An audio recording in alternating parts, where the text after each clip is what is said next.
সঙ্গীতের শিক্ষাদাতা কেউ ছিল না আমার জন্য। কারণ আমি ছোটবেলা থেকেই মাসির মেসে ঘরে বাসন বেজেছি, আর সারাদিন ধরে আমাকে এখন এখন এখানে একাই সময় কাটে। এখন আমি কথা বলছি কি করে একা, আমি তো আপনাদের সঙ্গে কথা বলছি তোমাদের সঙ্গে। যখন আমরা থাকি না তখন মোটামুটি ফ্যামিলি বলতে একা, তারপরে আমরা তো বাইরের ফ্যামিলি এসে একা, এটা তো সত্যি কথা। আর যাই হোক, আমি তাহলে কবে থেকে বাড়িতে কাজে লাগবো? আমি আসবো, বাড়ি সব ইয়ে করে দেবো, আর হলো কি পরিষ্কার পরিচ্ছন্ন করতে হবে সব, আর নাহলে মশা মাছি সব ইয়ে হয়ে যাবে। আর যেটা হলো কি আমি মাঝে মধ্যে আসবো, হ্যাঁ, আমাকে চিনতে পারবে তো আসলে? আসবো, ভালো লাগলো। তা আমি কোন সাহসে জানি না আজকে ঢুকে পড়লাম।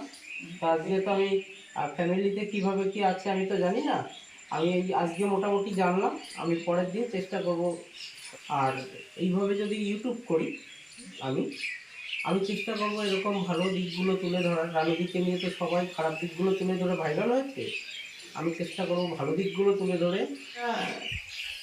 শুরু দরকার, সবই তো হচ্ছে যা করছে সবই তো অন্যায় অন্যায় অন্যায় ভাবে। না, আমি সারাদিনই আমি দাঁড়িয়ে থাকা ছেলে, দাঁড়িয়ে না থাকলে আমার কষ্ট হয়, আর বসে থাকলে আমার আরো বেশি কষ্ট হয়। দাঁড়িয়ে থাকলে আমরা তো দাঁড়িয়ে থাকার ছেলে, আমরা দিনে রাতে পরিশ্রম করা ছেলে, ওই শুয়ে সময় কাটবে এইসব না আমাদের। আমি ভিডিওটাই দেবো, আমি জমির কোদালকে পেয়েছি, সেখান থেকে আমি কলকাতা টাইগেল করেছি লাস্ট 15 বছর। আমার বাড়ি নদিয়া করিমপুর, ওখান থেকে বড় হয়েছি বাবার কৃষকের জমি, এই চাষের জমি আছে সেখানে, এবং সেখান থেকে আমি লাস্ট 15 বছর কলকাতায় টাইগেল করি। এবং আমি আমার পড়াশোনা কলকাতায় শেষ করেছি, বলিউডের আর্টস নিয়ে কাজ করেছি ওখানে একদম শূন্য থেকে। তো অনেকে বলে না যে আমি কোটিপতি ছিলাম, আমার এই ছিল, বাবার ওই ছিল, আমি না ওইসব কিচ্ছু না, একদম ফ্রেশ। তো যাই হোক দিদি, কথা বললাম, ভালো লাগলো, আর আবার আসবো, দেখা হবে।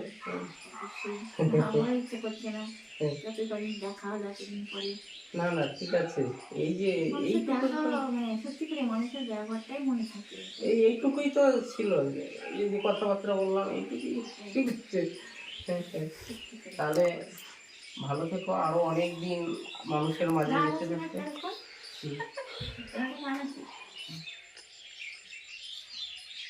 ভালো থাকো, সুখে থাকো, মন থেকে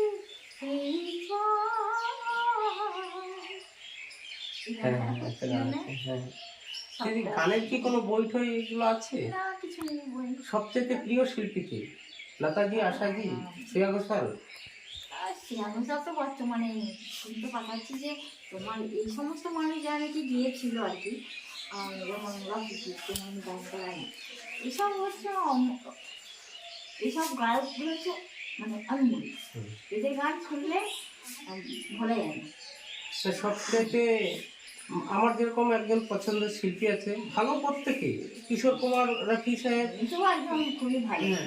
ওনার পরে আবার যে কুমার শানু, ওনার যে জায়গাটা কুমার শানুজিকে আমি বলেছিলাম আমার প্রিয় শিল্পী দুজন, তারপরে অনেকেই প্রিয় আছে। কুমার শানু এক দিচ্ছি না, তখন কিশোর কুমারের মানে ফটো দরজায় টাঙানো ছিল স্টুডিও, এবার দরজায় টাঙিয়ে দিয়েছে তো দেখছি যে টাঙানো হয়েছে, ওনার সঙ্গে আমার ব্যাক সাইড থেকে কিশোর কুমারের ফটোটা দিয়েছে আমার সাথে।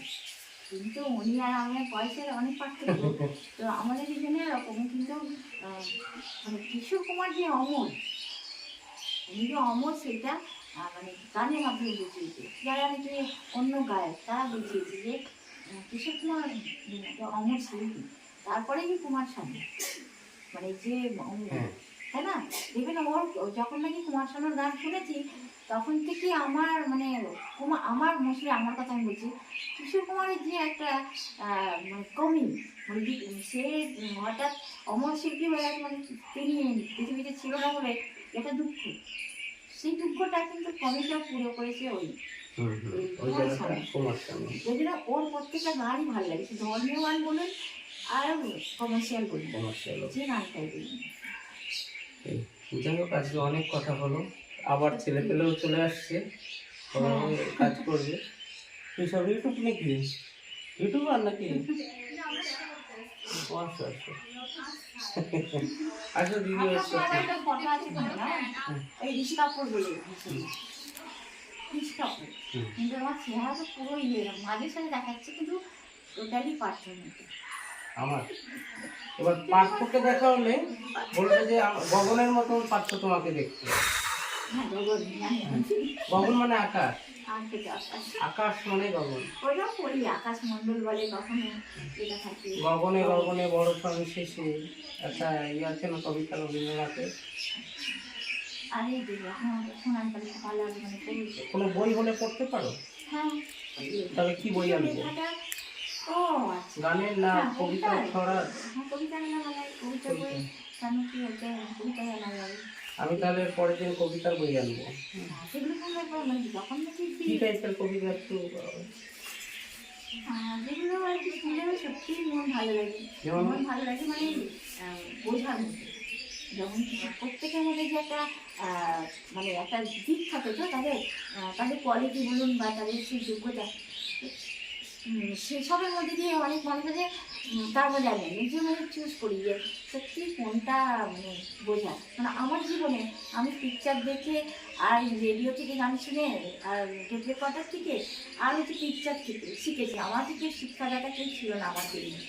কেন আমি ছোটোবেলা থেকে মাসির ঘর মেসের ঘরে বাসন বেজেছি, আর সারাদিন ধরে আমাকে মাটি, তো সারাদিন ধরে আমাকে ওই মাটি দিয়ে জল আনতে হতো। আমি কোনো কিছু আমাকে কেউ শিখিয়েছিল বলে আমি জানি না, মানে শেখাতে পেরেছে বলে। কারণ কি আমার জন্য কারো মানে আমার যারা নিজের ওদের কাছে সেই সময়টা ছিল না, ছিল সব কিছুই ছিল, তাদের ঈশ্বর দিয়েছিল, কিন্তু ঠিক জায়গায় ব্যবহার করেনি, ইউটিলাইজ করেনি।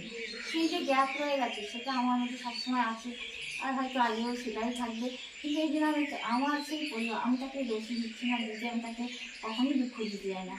কারণ যদি তাকে সেটা দুঃখ দেয় তাহলে মানে পিকচার যেগুলো দেখি সেগুলো বৃথা।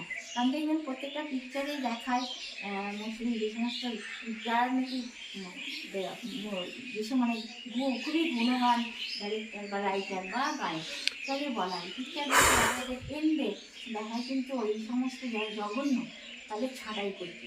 আর এটা হওয়া উচিত, কারণ কি জঘন্যতা ভালো লাগে না। তো এর একটা শেষ হবে, তবে ওয়েট আর হলো কি, তাহলে যদি এইভাবে জীবনযাপন কাটছে, এবার একটু ও করুক ভিডিও, ঠিক আছে?